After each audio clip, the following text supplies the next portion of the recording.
And now we have, what's the past tense for wind down? Wounded down. Maybe I won't say that.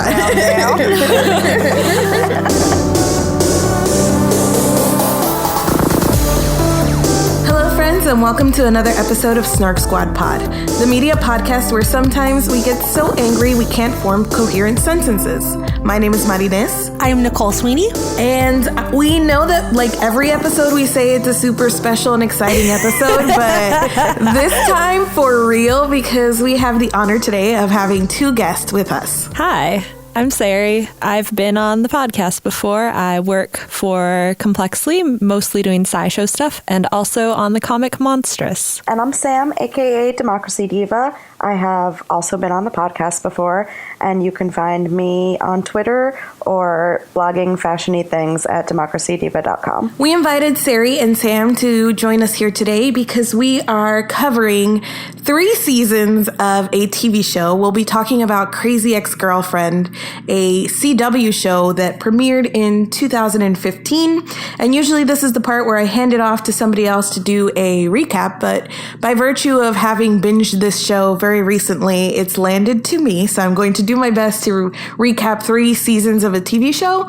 And so I'm warning you up here that there will probably be spoilers in that recap and throughout the episode.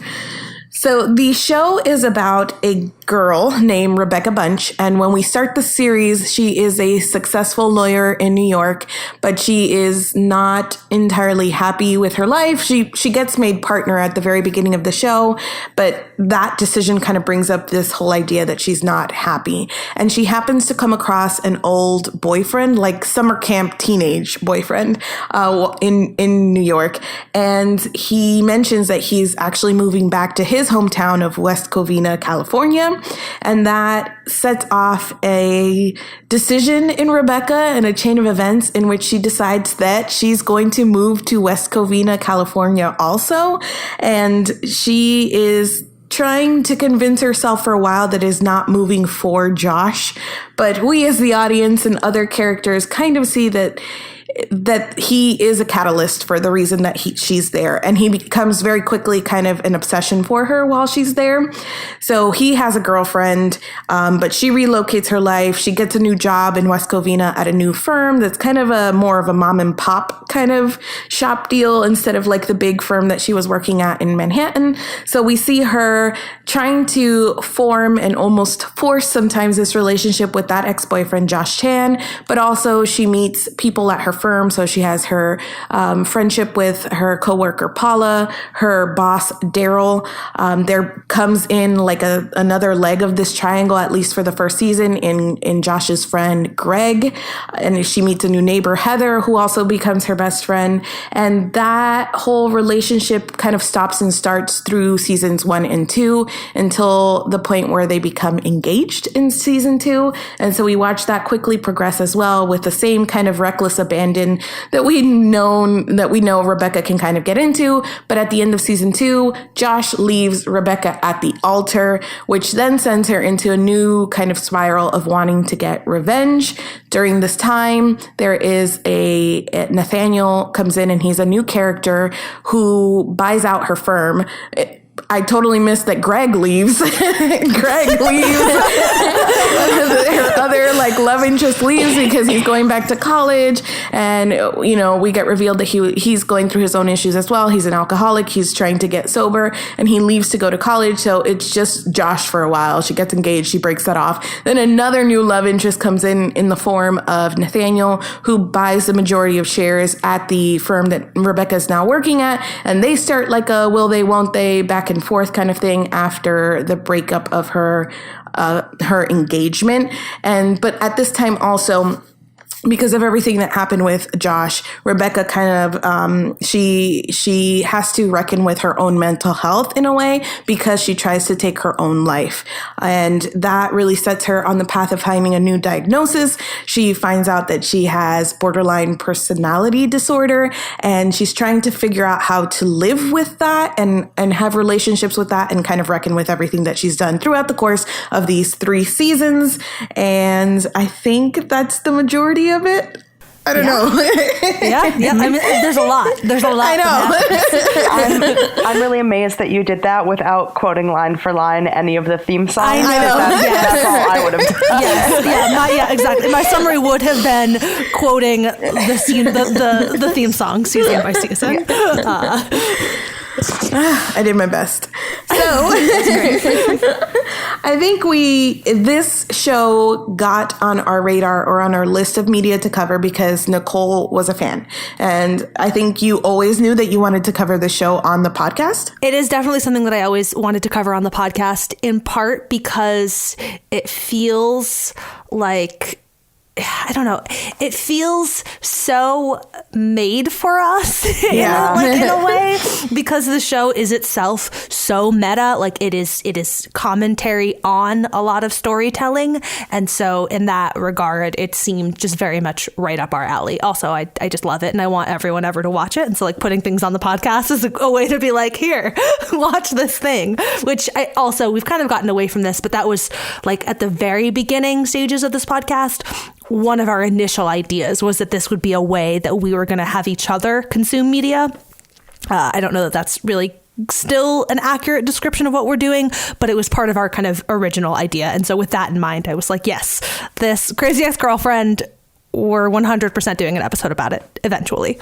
And so we also invited Sari and Sam because they are fans of the show. So this is where I kind of would usually ask, did you like it?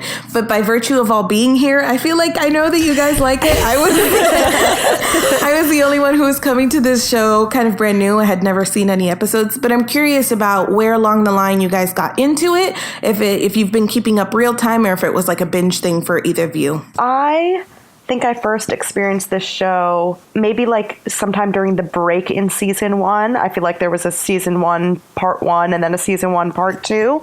And maybe it was around there that I discovered this.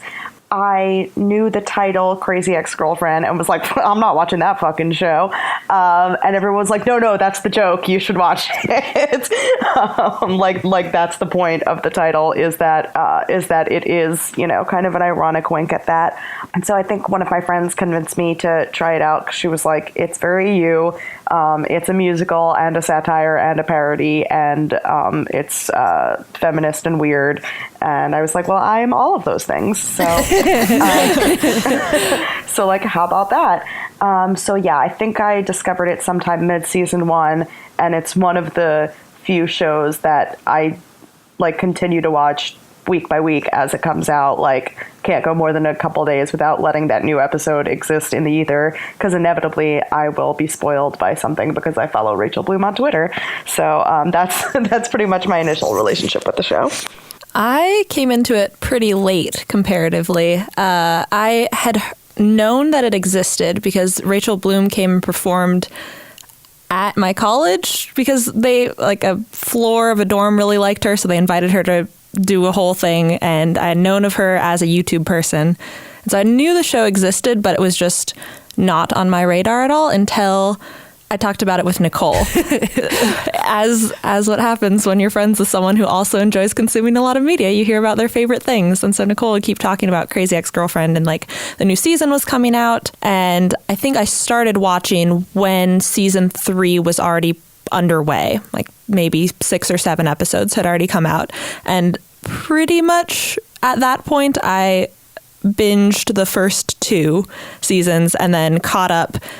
And I was watching in real time immediately after the episode where she got her diagnosis, which is a very emotional time to catch up and be there with the cultural zeitgeist around the show. So yeah, I think it was probably a really interesting experience for Nicole to talk to me while I was watching it, because I would pretty much like watch a chunk of episodes, tell her my feelings or text her my feelings. And I didn't quite get what the show was doing and why it was so good until season 2 rolled around. So I had very different thoughts about it starting out and when I actually caught up. There was one conversation in particular, which I think is what you are referring to, but we were talking about it when you were like mid to late season 1. And like, I was asking you like what you thought, whatever. And one of the first things you said was about like Josh versus Greg as love interests. And I just had this like immediate, this is like right when season 3 was starting too, of like, That's not it. Like that's not the thing. Josh versus Greg is so irrelevant.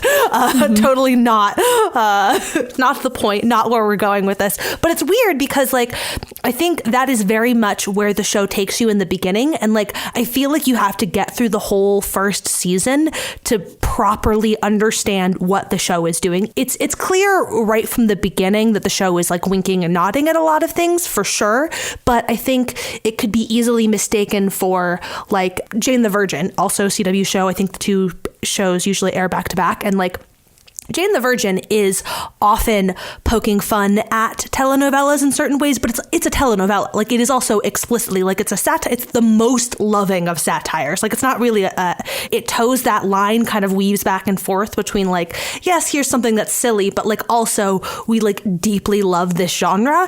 And there are certain ways in which Crazy Ex-Girlfriend is doing that. Like Rachel Bloom and then her co-creator Aline Bush McKenna has a background in writing rom-coms, and so there are definitely ways in which the show is like lovingly poking fun at rom-coms, but it is still doing something that is, I would say that like the degree to which it is poking fun is not really even quite the right word, but like the degree to which it is commenting on a thing while also being a thing. It feels, I think, for most of the first season, like it is more doing that, it's commenting on a thing while still being that thing. But like it is, I think the degree to which it is deconstructing stuff doesn't become explicitly clear until you get into like the end of the first season, beginning of the second season. Yeah, I agree. There are a lot of shows that play with tropes and play with rom-com tropes, and like Mindy Project is probably my best example of that one. But this is a funhouse mirror of the genre. Yes. In a way other things are not. And you can see the familiar strokes of, every rom-com you've ever witnessed, every Disney princess movie you've ever seen, and every Spice Girls video you've ever danced to, like in here.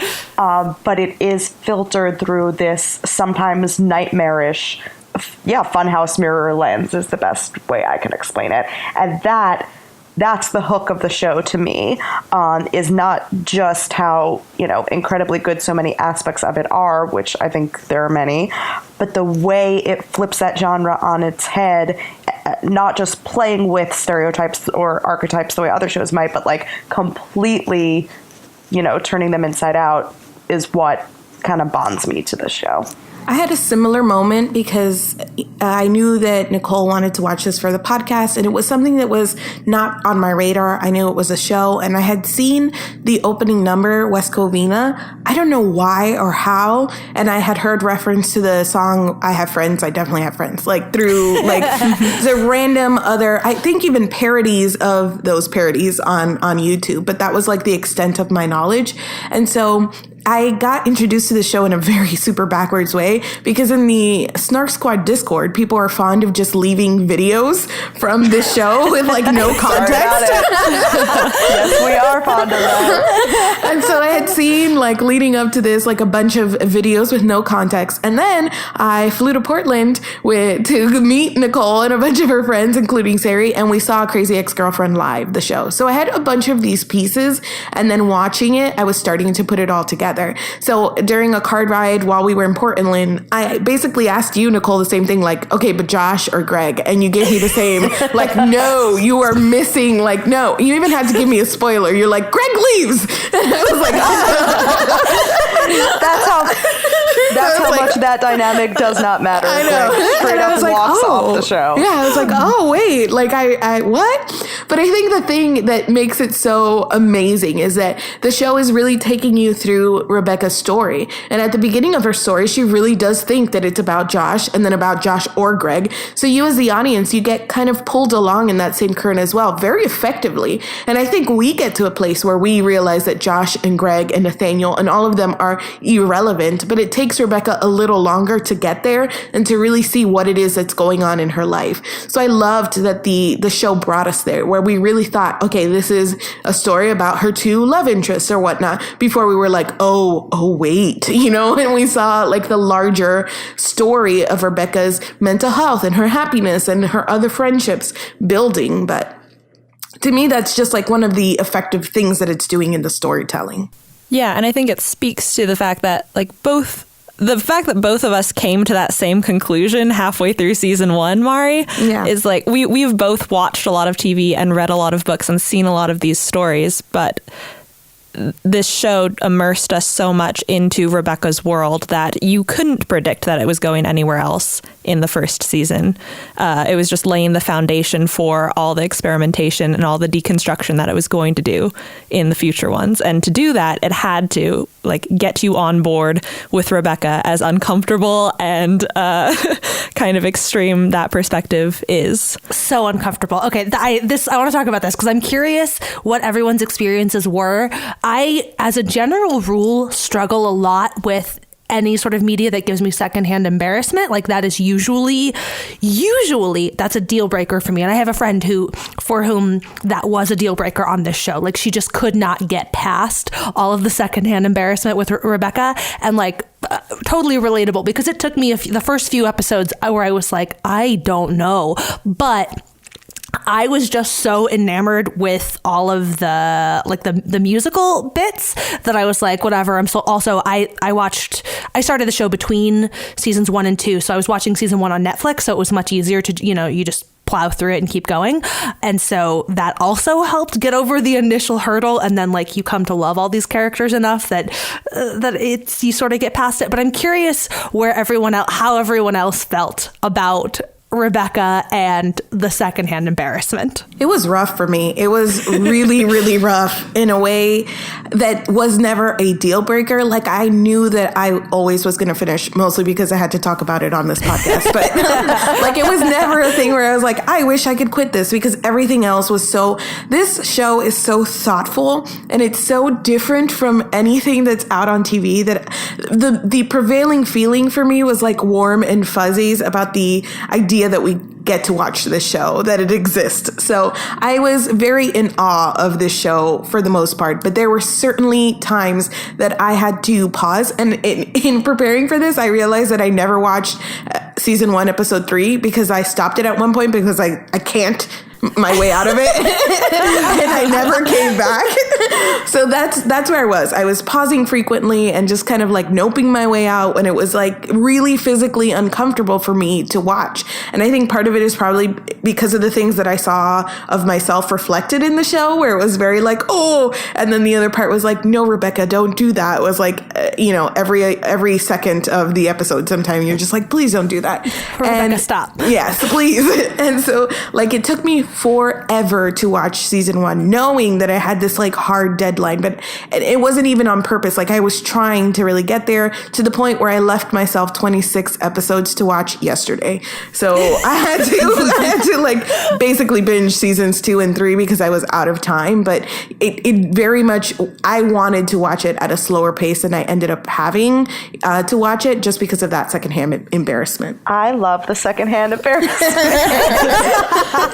I just listened to the Snark Squad podcast anti-heroes episode yesterday. So this is, or 2 days ago, but this is in my head. But Rebecca is the only character like her on all of television, and maybe in all of media. And that makes her incredibly hard to watch.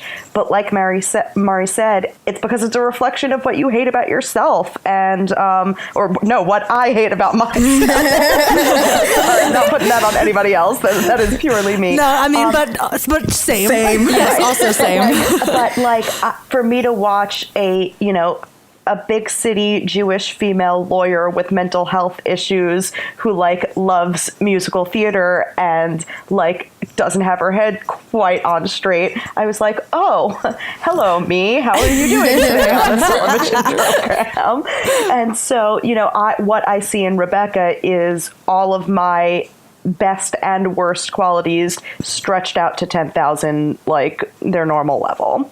And so that is really hard to watch and also impossible for me to look away from. But I have talked to a lot of people, and I think including my husband, who is listening to me record this while he makes dinner. Thanks, darling. I know a lot of people who just had to stop watching them because they couldn't, with just how difficult it became to watch, particularly, I think, during the wedding planning of mid-season 2.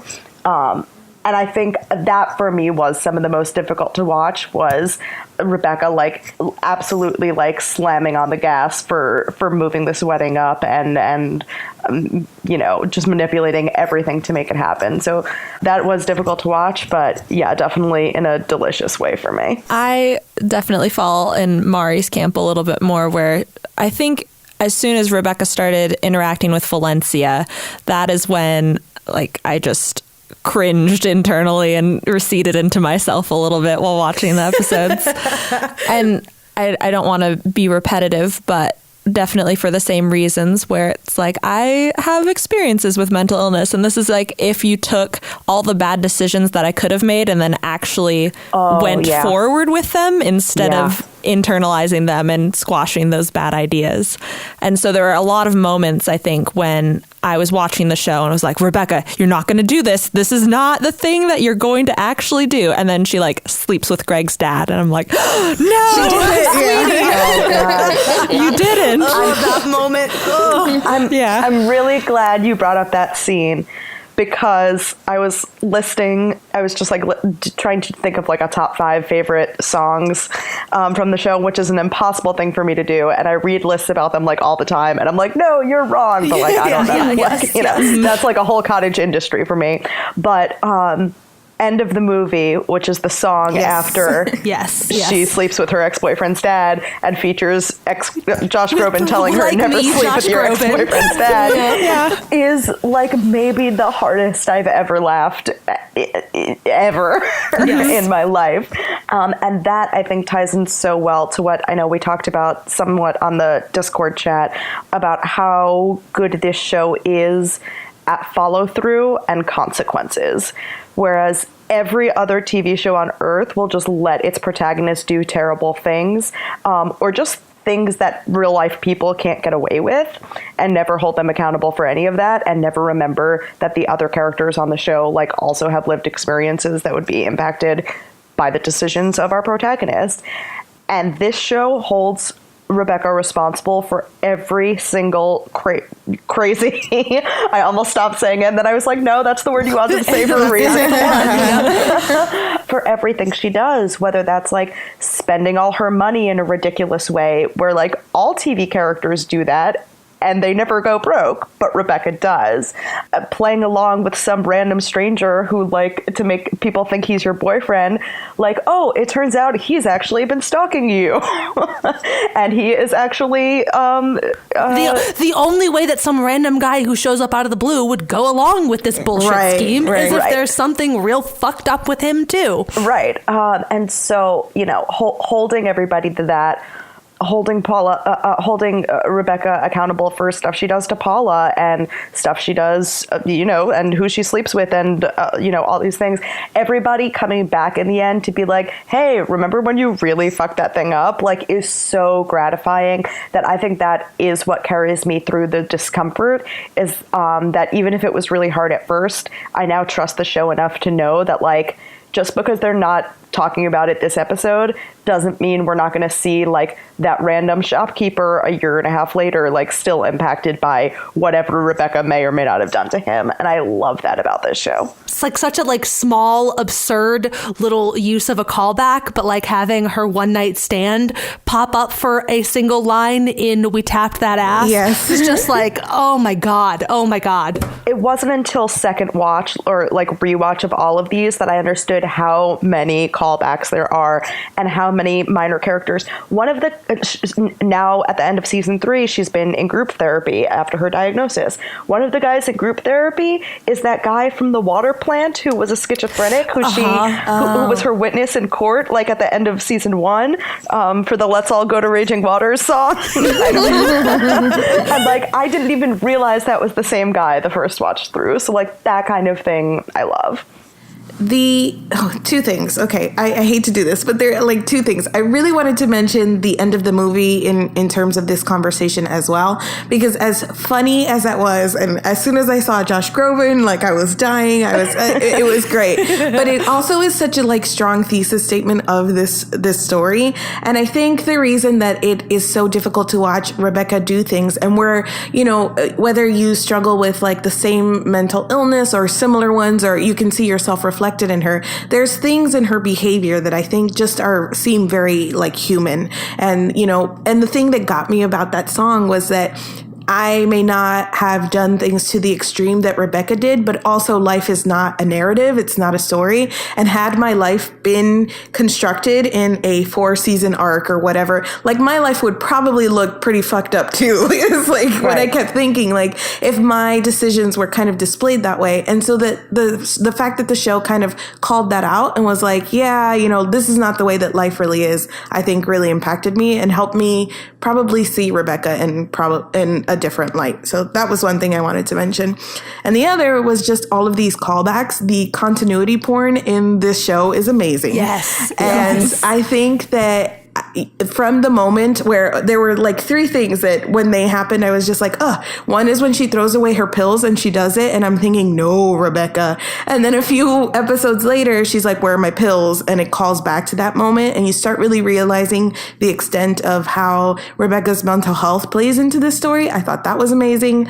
I think when you see her spending, which you already mentioned, she pays like the group hand receipt or check, and it's like $900 or something. And I was like, where is she getting all this money from? And then that comes back around too. Well, that was amazing. And then Greg's alcoholism, I thought was so phenomenal, because it plays into this idea that, you know, or the trope of like alcoholics and who they are. And so the fact that I had never pegged Greg as an alcoholic, even though Paula is kind of saying it, but in a joking manner, and then they kind of flash back to all of his behaviors and you're like, oh. So I thought that was a neat piece that they teased out to us as well. It's great too to have used Paula to be the one to signal that, because the audience is sort of inherently suspicious of Paula's motives on Greg, because Paula is so pro Rebecca and Josh in the first season that like even though we have like a major character who is often an audience stand-in character, but like we have her pointing this out, it's the one area where we're suspicious of her. And so we're like, nah, I don't know. Everything's fine. Like, she just hates Greg and that's all that is. But like, it's another way in which that is just like very well and thoughtfully seated. I also think it's worth mentioning the musical callbacks that are really, really cleverly done. So like the one that jumps to mind that I almost thought you were going to mention, Mari, was when Rebecca is standing outside Nathaniel's apartment door and she makes the decision not to go in and not to, like, I think that was in the Nathaniel is Irrelevant episode. And she makes the decision to like focus on herself. And the song that she's humming is the one that Paula sang in season 1 or early 2. They all blend together about like doing things running for your scissors. Running with scissors and things like that. And there are so many little moments like that where I think she has 2 songs that are very meta about the fact that they're in a TV show that come up when she's dealing with work stuff, and also like sung very similarly. And I think this show is just so impeccably planned out that every time I notice more things that seem to be really deliberate, it makes me like it even more. Yeah, the musical callbacks, I agree. Like, the show can do so much with a reprise. It's ridiculous. That one that you just brought up is one of my favorites. There's also, I think, when Nathaniel is having dinner with his new girlfriend, Mona, I think you hear the piano for Settle For Me in the background. And like, that's so beyond brilliant because of how he is settling for her, because, you know, and isn't being with Rebecca. And even just like full blown reprises of, after everything I did for you that you didn't ask for, which like makes a second appearance in a big way, or my all-time favorite Trent's reenactment of the season 2 theme song, I'm Just a Girl in Love, which I screamed when I saw that on my television. And its ability to reprise a song in a new way for new characters, or to twist around something that happened before, like its use of characters and storylines coming back in interesting ways, I think is really well done. There was the reoccurring like period sex gag that they, a bunch of characters did like my favorite gag on the whole show. They do that like 1 or 2 bars, and I don't think we ever heard the full thing because of like network TV or whatnot, but they keep singing this whole like, it just keeps going on. And even in the way that Rebecca speaks or the things that she does, it just feels so like normal because she has phrases. Anytime she says, well, this just popped into my nogs, I don't know, like she just says it over and over again. But that's how people talk, is we have phrases, we have things that we repeat, and it just is a thing that just makes you feel like she's more human, more relatable or whatnot. And I think maybe this is something that makes Rebecca even more human, just by the world she lives in being so detailed. But everybody gets their big Broadway number on this show. Everybody. And when like the 5th guy from The Office, whose name you can't even remember, gets like a Les Mis monologue, crying, dramatic number about his wife masturbating after they have sex because he can't give her an orgasm. Or what's her name? Rebecca is the woman who comes when Rebecca leaves. I'm blanking on her name, but I feel like this isn't about me. But the pool, like another one where it's just like, she's on the show for an episode, but she has a whole big song of like, yes, everyone gets that moment. And I really love that. Again, I think that ties back into what we keep talking about with like the respect the show shows for like decisions having consequences. I think a natural outgrowth of that is like also the people around you are people. And so like they don't know that they're background extras in this show. That like they say in the, like Josh Groban is telling her about like everybody thinks they're the lead in their movie, and that includes like Maya and whoever the dudes from The Office are. I'm never going to know their names. It's fine. But I love that all of those people are treated as, at least in some moments, getting equal time and attention and spotlight for whatever their silly problems are. I really enjoy the sentence, like Josh Groban is telling her. I want to work that into a casual conversation. Like Josh Groban says. There was one reoccurring like Office person joke, which this will probably send us into talking about some more of the secondary characters. But there was one that was falling really flat for me, and it was Mrs. Hernandez was basically, she didn't speak.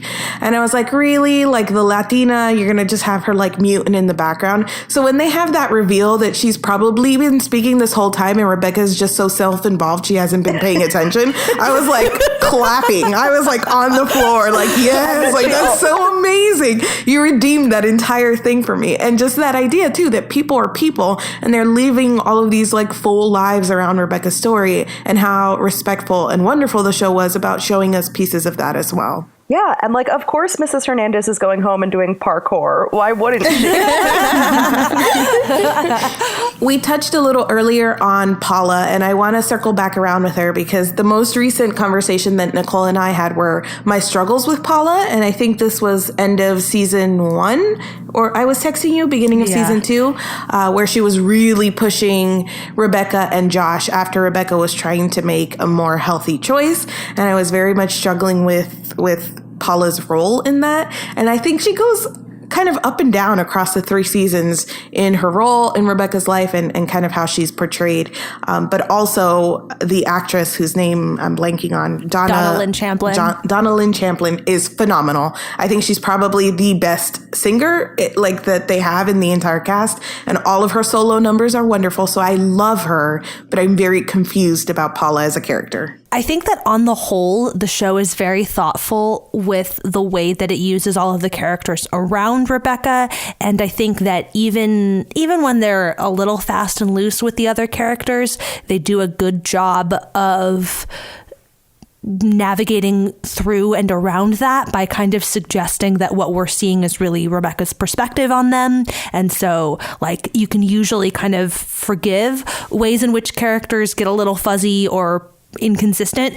Paula is probably the one exception to that. Like I think that Paula is probably the most pushed back and forth in order to serve the story in ways that I don't know that the story is completely consistent or fair in its treatment of her. And I think that's mostly true in terms of season 1 Paula versus like halfway through season 2 on. Like I think there's like seasons 1 to the first half of season 2 Paula, and then like from the second half of season 2 forward, those two Paulas are like slightly different characters, and like the way in which they kind of bring things home at the end of season 3, in order to justify Paula's perspective, you have to sort of like retcon much of season 1 Paula out of your head. Like the degree to which Paula is disappointed by and like ashamed of Rebecca and her actions in season 3 only makes sense if we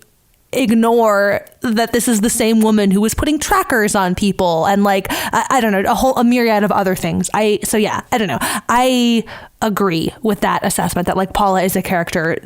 Like it makes sense to me that you struggle with Paula. I think that it helped that like Donna Lynn being wonderful helps that a lot. But I agree. I would say that in general, the characterization of Paula is a weakness in this show. I think one really interesting, like illustrative thing. This is a behind the scenes trivia. They posted a Vulture article like doing a deep dive into the last episode of season 3, and it was incredible. And I think everyone should go read it. We will link it on the blog. Yeah. So watch the show and then read that article to know how much thought they put into it. But the Back in Action song, when Rebecca is trying to convince Paula to help her out and like do one last heist, like one last let's track people, do the things that they used to do in season 1. That was originally, and Nicole, correct me if I'm portraying this wrong, that was originally supposed to be like they are both in it. They are both in it to do one last thing to pull up their old stalking technology and become the buddies that they were in season 1. But they rewrote it to fit what seems to be more consistent with Paula's season 3 character, in that Rebecca is still really into this. Paula is really resistant and has moved on and is now thinking more critically about her actions and Rebecca's actions. And I think that choice to switch the tone of that song reflects the way in which they decided to change Paula's character over the course of the series, whether or not that was a consistent arc that she went through. I think the decision to do that, and again, everyone should read this Vulture article. It was really, that whole section of the article was really cool and interesting because they were sort of, they made that choice because they were struggling with how they were going to kind of like bring it all home, and like having Paula be disapproving was sort of the thing that they decided was like essential in terms of bringing the arc all the way around. And so that decision, for all sorts of narrative reasons, makes a ton of sense. And I don't know. And like, to me, this isn't a problem that I like have major issues with. I think that there is so much thought being put in other places that like meh is sort of how I feel about it. But I think at the end of the day, it does make Paula a character that doesn't have her arc often feels like you can feel the ways in which her arc is being bent and pulled to serve where Rebecca needs to be at a given moment in the story. I think part of it is because she's a more major character in Rebecca's life. Like, she was set up to be Rebecca's new best friend and the person who was a West Covina resident that could more immediately reflect on and, in the way that her storyline played out, encourage Rebecca's stalking of Josh Chan and like being the West Covina resource to let Rebecca's plot move forward. And so her character had to be fleshed out more thoroughly, more quickly than someone like Daryl or White Josh or Valencia or Heather, who could have more gradual arcs because they just weren't really in season 1. I didn't like Valencia because she just was someone that Rebecca had to hate. But throughout the series, I feel like she does become a character that you can empathize with a lot, and does have really interesting story arcs, but that's because she was introduced more gradually and her complexities were introduced more gradually instead of all at once being a semi-major character. It's interesting. I never really thought of Paula as being changed to suit Rebecca. I kind of thought of Paula as just going through her own journey. And when she and Rebecca meet, Paula is really, really bored with her husband and kids and that whole life. And she kind of latches on to the romantic idea of Josh and Rebecca because it gives her something to obsess over and to care about. And it takes her a while to realize why that's unhealthy for her and unhealthy for Rebecca. So she wants to cut it off. And so later on, when Rebecca's like, hey, let's do our old stalky thing again, it made sense to me that Paula, after, her relationship with her husband got worse, but then better. And her, she went to law school and started having kind of more of her own thing going on. It made sense to me that Paula wasn't up for the same kind of game she was during season 1, because Paula's different, but to me that was believably different. That they've done the work to show her going through changes the same way Rebecca has gone through changes that make the old tricks just not do it for her anymore. So now I'm looking back and trying to think, whether she became inconsistent with her previous self or whether, we kind of saw her go through her own natural arc that was just different with, but concurrent with Rebecca's. I think had we only seen Paula do what she did with Rebecca, it would have probably played differently for me. I think when we have the After Everything I've Done For You That You Didn't Ask Me to Do song, and she really reveals the depths to which she has gone and done things, even without Rebecca, behind Rebecca's back.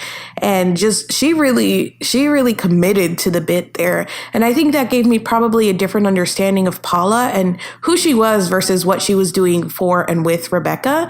And after that, and then she was pushing Rebecca into really unhealthy choices. I don't know, that just kind of started the bad taste in my mouth. And she does kind of flip-flop, and I get that it's consistent with her. Rebecca and Paula's relationship as a whole just keeps going back and forth. They lie to each other, they make up, they do things to each other, they make up, and that's fine. But I just thought it was, I don't know, it just leaves me unsure about Paula's character as a whole. I think this whole discussion is why I just have to do a quick plug for what I realized on rewatch is my favorite episode, which is season 2, episode 6, Who Needs Josh When You Have a Girl Group. Now, this is my favorite for several reasons.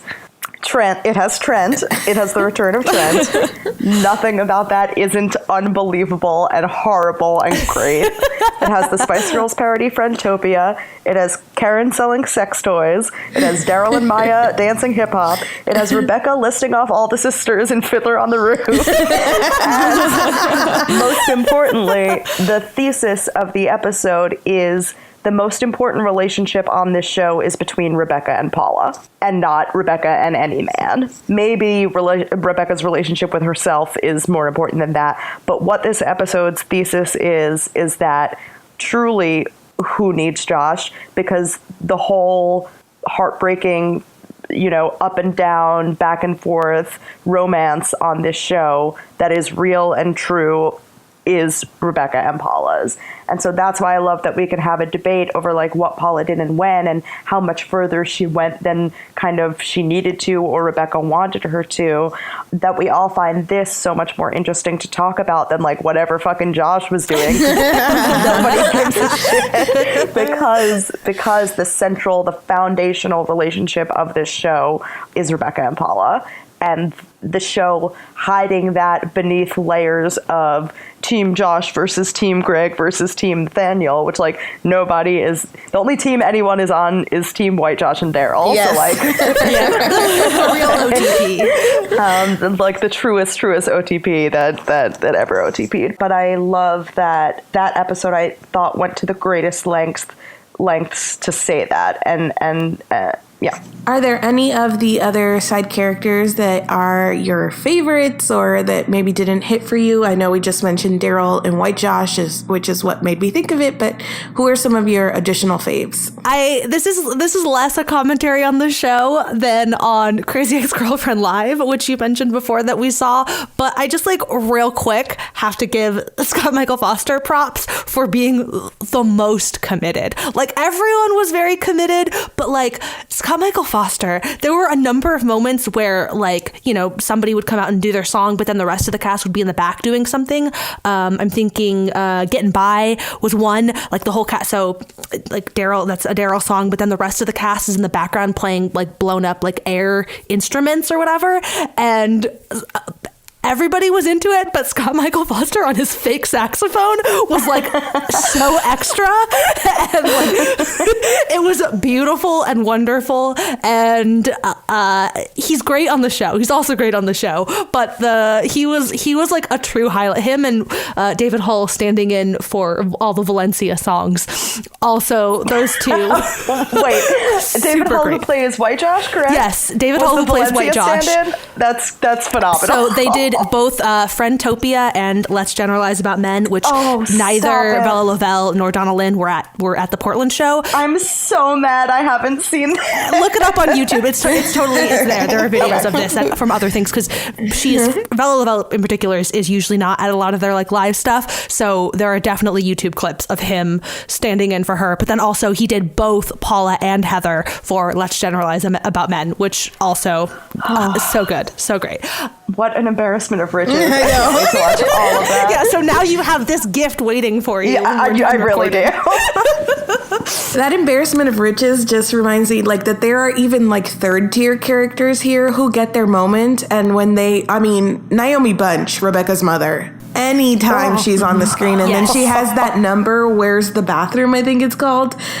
Absolutely amazing. Absolutely. And then Josh's mom gets a karaoke song, which was phenomenal as well. Just they could hand the microphone to anybody, and then they just throw down with the singing, but also the comedic timing and the acting. It is truly an embarrassment of riches on the show. I'm so glad you mentioned Rebecca's mom, because I've never seen my life portrayed on screen as closely as when Rebecca's mom storms in and sings Where's the Bathroom.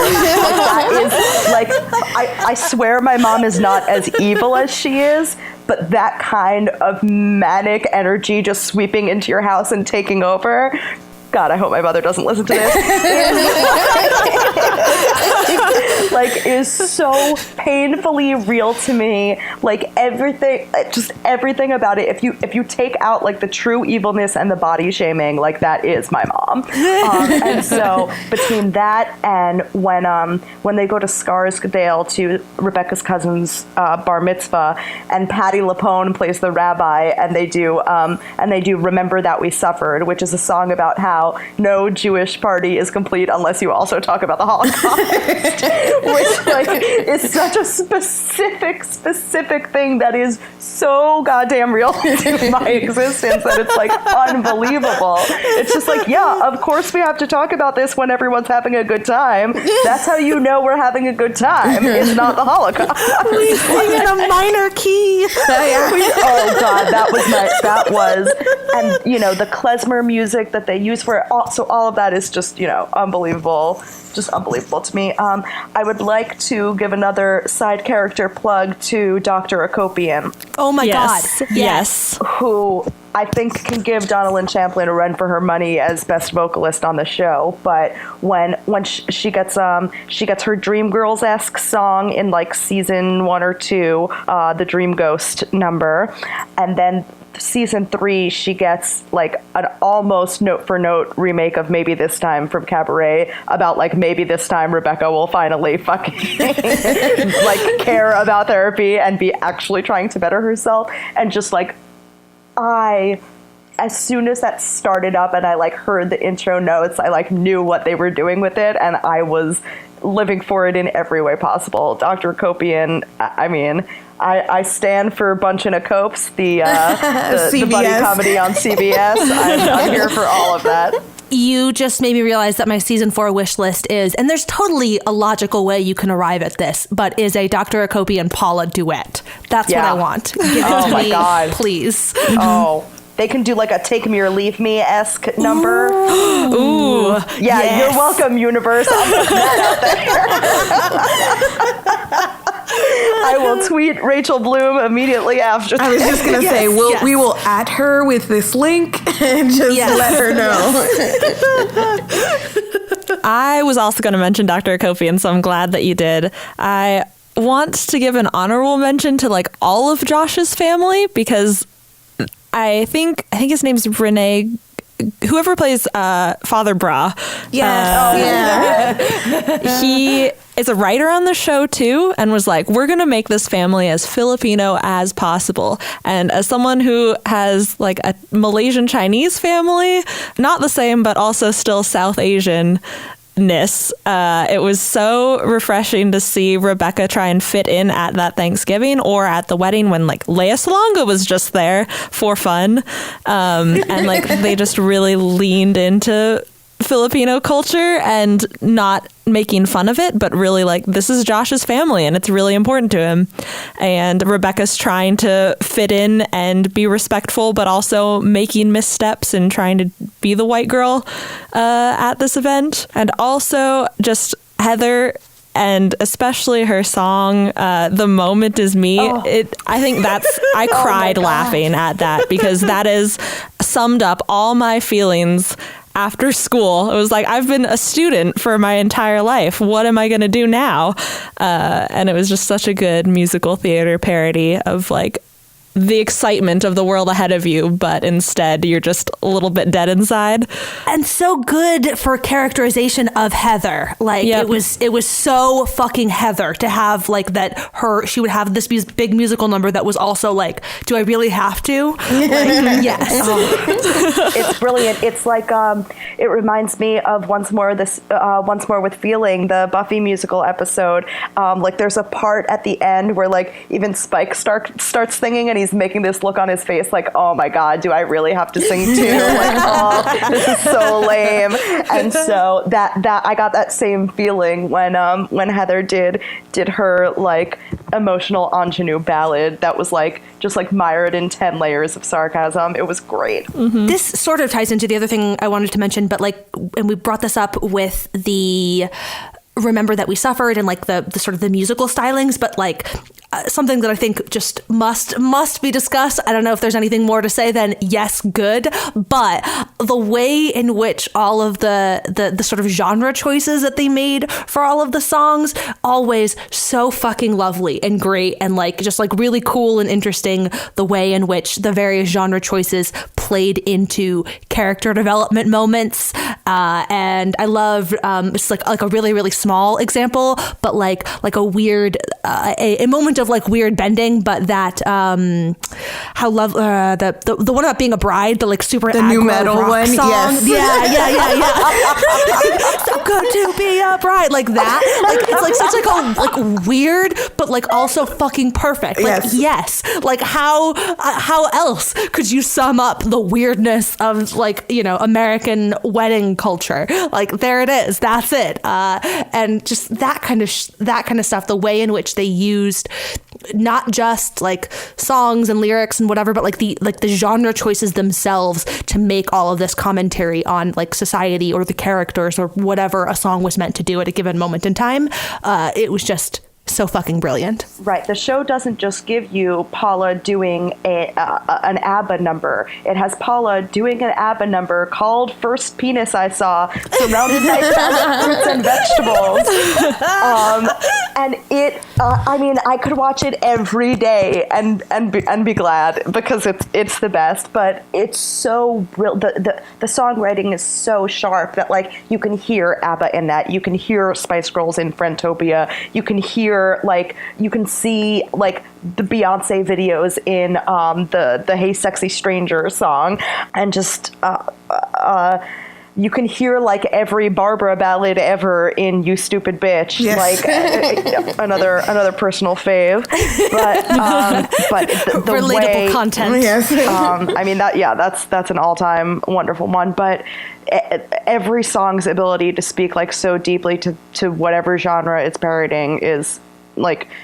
Just the amount they have to do to get that done is unbelievable. The writing is so brilliant. And I love the way that it can do both things super well. So it either takes a genre and a thing and just does note for note exactly what you expect it to do and like fits perfectly into the story. Like I'm thinking about when they do Outside of the Courthouse, the Les Mis style number, and they're all marching together. And it just, you're like, yes, this makes sense for what the story is doing. And then you take one like the New Metal Bride song that it pairs a genre, and then part of the commentary is how opposite the lyrics and the feelings with the genre that it chose are. And so it does like a parody within a parody just because it's something so unexpected, but it does both of those things extremely well. Yes. And I was cracking up like to myself when Sam, you mentioned like pulling up a list of like my top 5, because part of what I did was try to pick my favorite songs, just, preparing for this episode.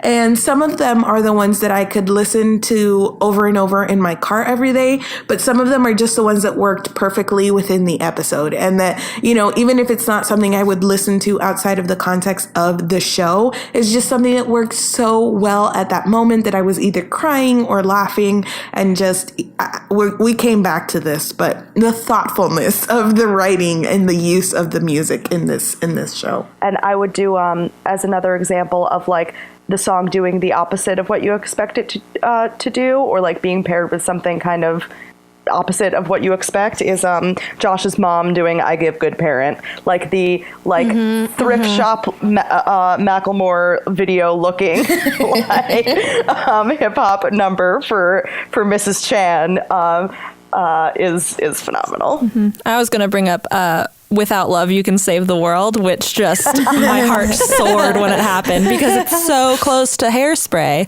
but the exact opposite message, and just exactly what the show, like it fit that episode of the show so well. My favorite has to be "Let's Generalize About Men." Like I just like great. You just get like, again, because it's that combination of how well it worked in the episode, and also it's a song that I literally just listen to all the time. So, and I mean, they kind of just like got lucky timing wise. I was just gonna say the fact that like they had that, and then was like the week that the Weinstein I was gonna say this was like days after the Harvey Weinstein stuff really came out, and the fact that they just happened to have the perfect song for that like, right, it did double service of being like a phenomenal song inside and outside the show, great like within the story, but also to be that real to what was happening in the country at that moment. Like, you do not usually get that goddamn lucky, and that hit all three unbelievably well. Yes.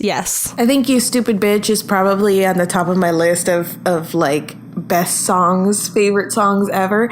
And just thinking about it now, like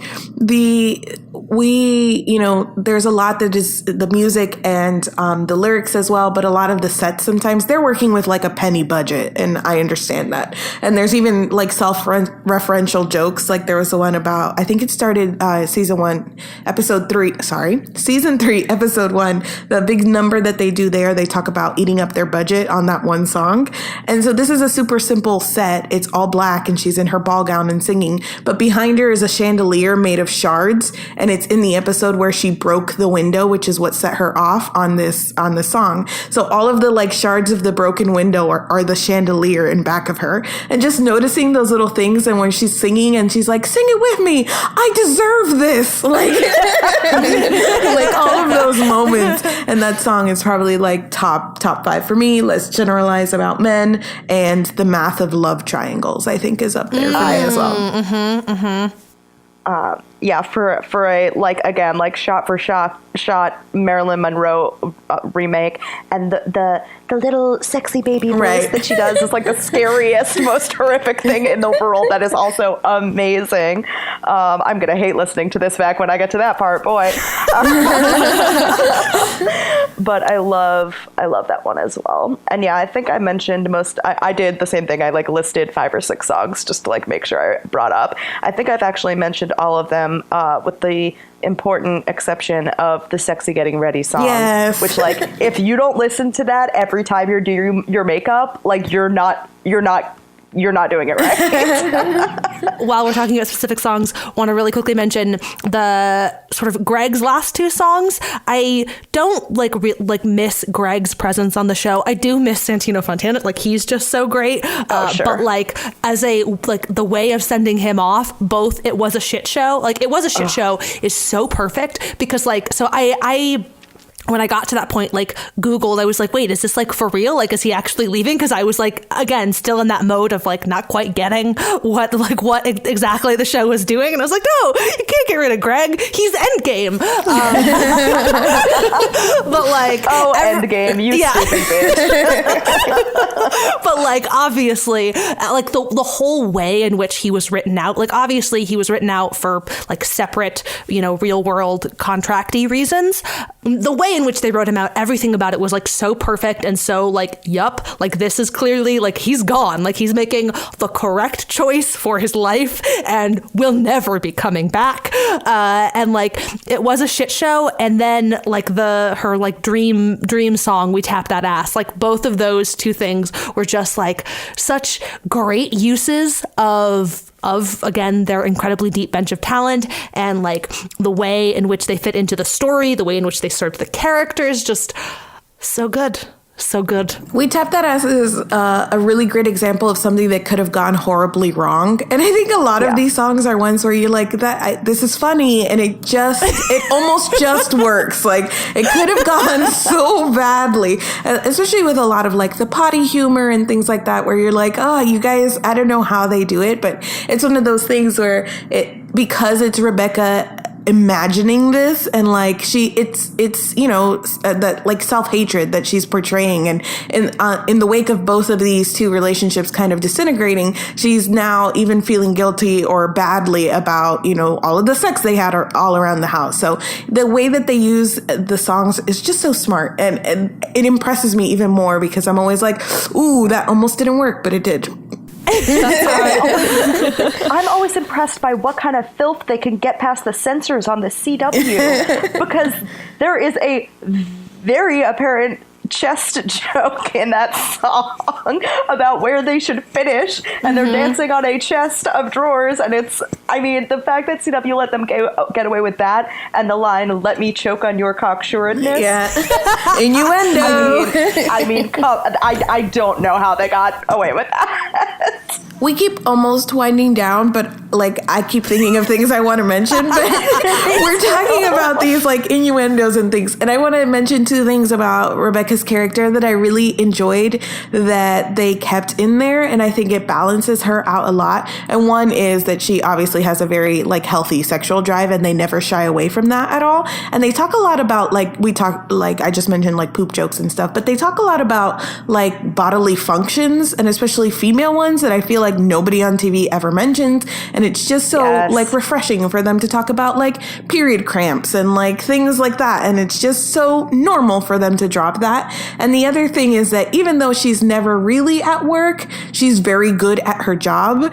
And I enjoy that is like a facet of her, she might have some things that she's not great at, but she is very intelligent, very smart. She went to Harvard and Yale, as we all know, and she's very good at her job. And I just appreciated those 2 like balancing things about her character. And I really like Paula as the delivery mechanism for a lot of the bodily fluid stuff on the show, because to have the suburban mom / like funny sidekick character be the one who like will be the only person on TV who gets into the difference between period cramps and dump cramps. It's just a real thing that I've never heard anyone talk about it. And there are things about your body that you're like, oh, that must just be me. Nope, it's everybody. And I know because Paula said so. But in late season 3, they give her a whole song about giving birth and what a magical process that is, and just like the level of gross horrific detail she goes in would turn anyone away from childbearing, to the point where the OBGYN throws up at the end of the number. So I really appreciate that, like, the grossest stuff coming from like the most maternal or like stereotypically sexiest, like Valencia getting to do a whole song that's like actually about how she has to poop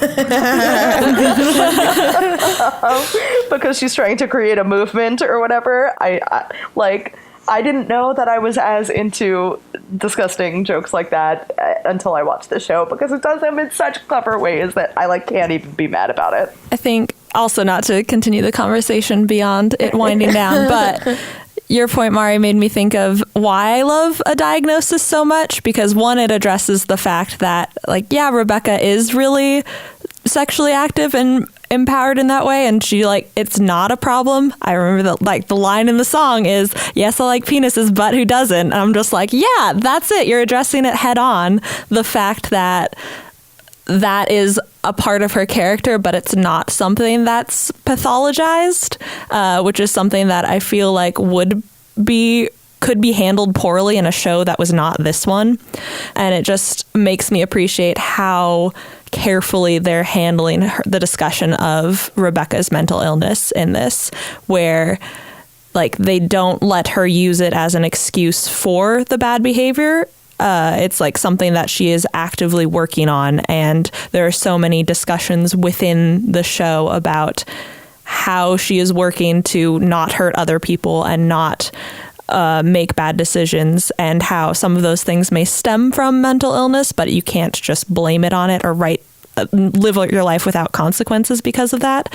And I don't know, this is probably not a very coherent thing, but in letting Rebecca be a complicated character, it's really nice that they let her mental illness be complex too, and have some parts of her personality be related to the BPD, but some parts of her personality are just her making bad choices and navigating her life in this really, like, complicated way that mentally ill characters on TV don't always get. Yeah, totally. I agree. I think that one more thing, I promise. I think that they're doing very well handling the mental illness and kind of normalizing that, all of the bodily function things, and just all of these things about being a woman. All of the sex things, I think, are being handled very interestingly as well. And then the other thing is to have an entire number and an entire character around this man with a child who is divorced and kind of like not a teenager. I don't know how old Daryl is, but he's a man,